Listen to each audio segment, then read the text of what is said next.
Hello and welcome to this Q&A with the Fertility Alliance. Today we're going to be talking about what to expect at egg collection, and we're joined by leading fertility nurse Francesca Steyn, who works at Wales Fertility Institute. So Francesca, thanks for joining us today. The first thing I wanted to ask you is there anything people ought to do in advance to prepare for egg collection? So thanks for having me. So it's a good question, actually. There's, you know, what I would say is try not to panic too much, because the clinic will give you really a comprehensive list of instructions on what you need to do to prepare for egg collection. But it depends on whether it's immediately before egg collection is about to happen, or if you're planning for the cycle and to get ready for egg collection. I think people just need to be aware that it is a surgical procedure, and it does, and sedation is administered, so you will be very sleeping, you might feel unwell, and there's also, you're going to feel quite anxious about it going into it, because there's always that question about how many eggs will I get and what's going to happen. So I think the easiest thing today is just to do your research, read up as much as you can about it, and ask all the questions that you need to from the clinic, because it is a daunting procedure, and you've gone through this whole round of stimulation and quite intense medication for a couple of weeks, and then you've got this surgery at the end of it. So I think ask all the questions you can, talk about it, ask the nurses, the doctors, the team about what to expect. But yeah, do your research so that you've got everything to be aware of it. I'm not going to say you won't be anxious, because you absolutely will be, and that's completely normal. But just make sure that you are able to ask the questions that you need to, and take all of the information that's normally given you in written format, so that you can prepare, because there will be information like how long you have to fast for before the procedure, because you will have some sort of anesthetic and sedation. When you need to go to the toilet to empty your bladder and things like that. So just make sure that you follow all of the instructions that the clinic provide, and don't panic if you lose them, because they can give you them again. So just make sure that you get all the information you need, so that you're not overly worrying. And what happens when you arrive at the clinic on the day? So generally what will happen is you'll be admitted. So if you're going through treatment as a single person or with your partner, you'll be admitted into what is normally known as the recovery area of where the theatre is. So you normally be taken to a bay where you'll see one of the theatre nurses or one of the staff that will go through some checklists with you, just to make sure that you've taken your trigger injection. So the trigger injection that matures the release of the eggs so that we can collect them.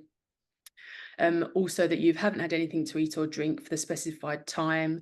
You've taken all of your medication up until the day that you were supposed to, and then followed all the instructions, and you haven't been unwell at all. So you'll be admitted, you'll be taken through and be given a gown to get dressed into and made comfortable. Dependent on where you have your treatment, you may be seen by an anaesthetist who might come around and talk to you a bit about sedation. The doctor will come around and talk to you, and then you'll have a little needle put in your arm so that we can give you some sedation to relax you, and you put you into a sleeping state.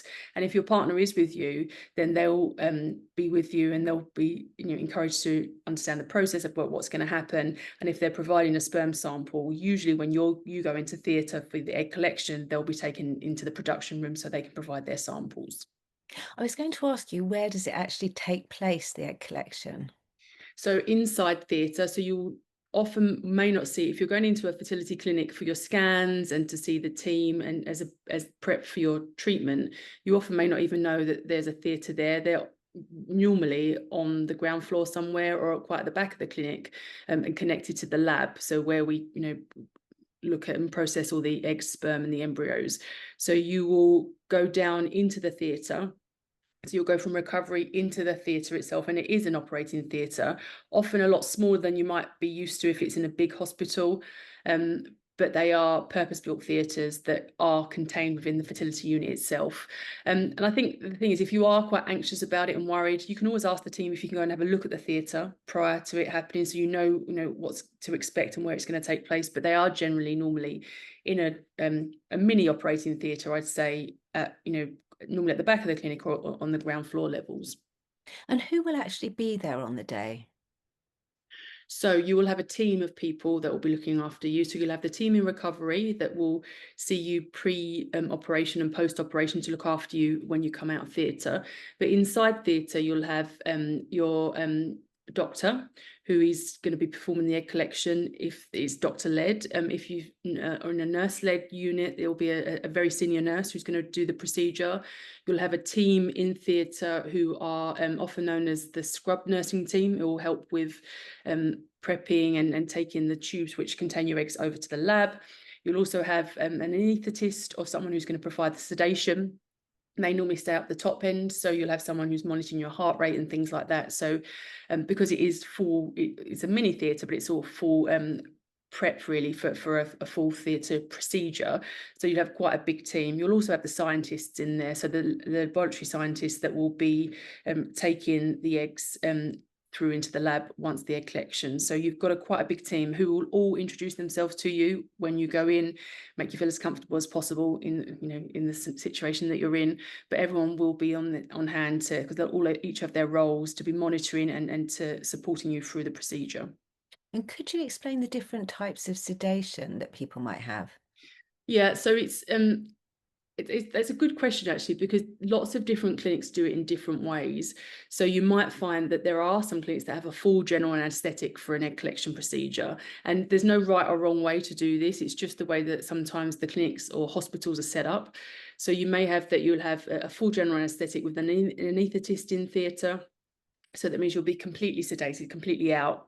And you will then be monitored and brought out into recovery after the procedure for you to come round from the anaesthetic. But mostly you'll have something called conscious sedation. So you will have some form of anaesthetic, but it's not at the levels you would have with a general anaesthetic. It's often still administered by an anaesthetist, or an ODP, so an operating department practitioner, and they will give you mild forms of conscious sedation. So you'll be asleep. So you won't be completely anaesthetised, but you will be asleep for the procedure and made comfortable. And then there's other areas where, dependent on medical history and things like that, you might have something called a cervical block, which is just where we give some anaesthesia to the cervix, just to shut off any pain there, so that you don't really feel anything from the waist down. And then there's also other things that we can do in terms of, but generally, if you're going to have an embryo transfer, if you are going to struggle with it, or there's medical reasons, you might be given some tablet forms of very mild sedation, just a relaxant really. But generally what we find now is conscious sedation, because it's quick, so you can recover from it quickly. You're normally sort of awake and up again within half an hour of the procedure.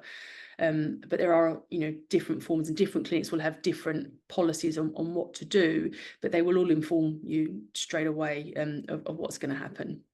And are you actually awake with conscious sedation, or are you unconscious and out cold? Yeah, so you are awake, but you're not aware of it. Some of the medication that we use is sort of has it sort of has a mild form of, like, you'll forget, so you won't be aware. So you are given this medication, and it's only short-term acting, so you don't have to worry about long-term, forgetfulness or not remembering things. It's just for that procedure. So you will be given the sedative so that you sleep, but you'll also be given a drug that, so that you won't remember the procedure, so it completely relaxes you. So you will be asleep, but you may think that you were completely out because you don't really remember what's going on.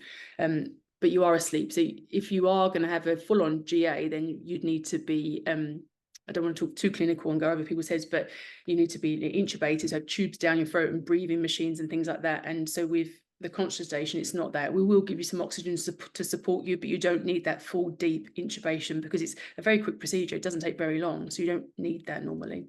I was going to ask, how long does egg collection take? So generally, on average, about 20-25 minutes. I mean, it may go longer if it's a complex history, or if you've got lots and lots of follicles, and you might be at risk of something called ovarian hyperstimulation syndrome. So if you have got lots of follicles, it might go on for a bit longer, but generally they're quite quick procedures.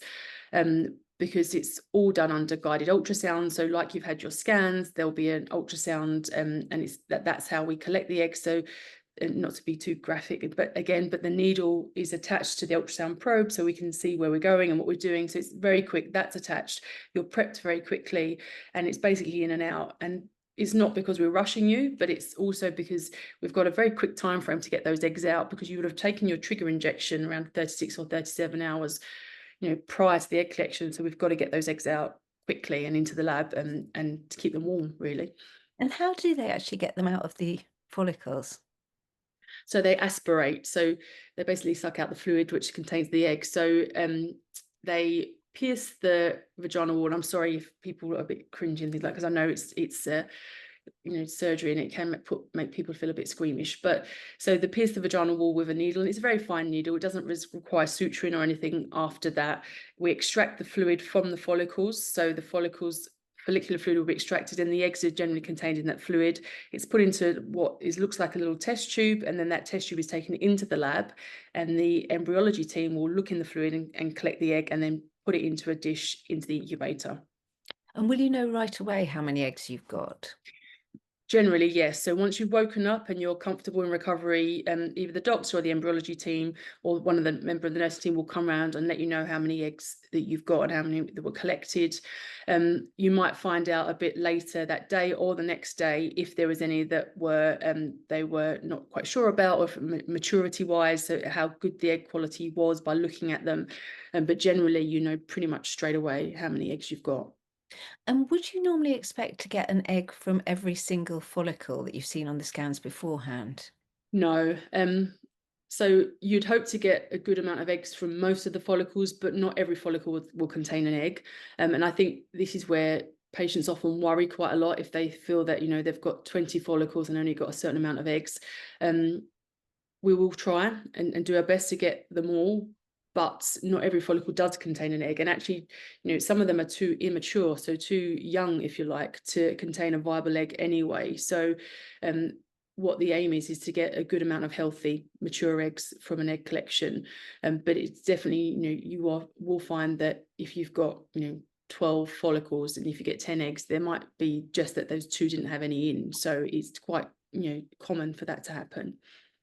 And what about after egg collection? Do people go back to work, or are you advised to take the day off? I mean, what do you normally say to people? So you should really, try and rest for at least 24 hours. You can go home after the egg collection.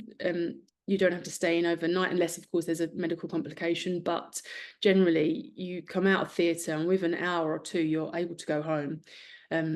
Because it's quite a quick procedure. And as I said about the sedation, the only thing that you can't do, you can't really do anything that would require strenuous activity. So work, we would suggest not to, because of the concentrating and trying to, productivity would be low anyway. You're tired, you had a procedure. But also you might be bleeding slightly because of the procedure, so it's not a good idea to go to work. Legally as well, you can't be signing any documents or anything because you've had some sedation, but generally we say rest for that 24 hours and you should be able to go back to work the next day. Thank you so much for that incredibly comprehensive guide to egg collection, Francesca. And you can find all of our Q&A sessions on our YouTube channel, and you can subscribe to make sure that you always have every update.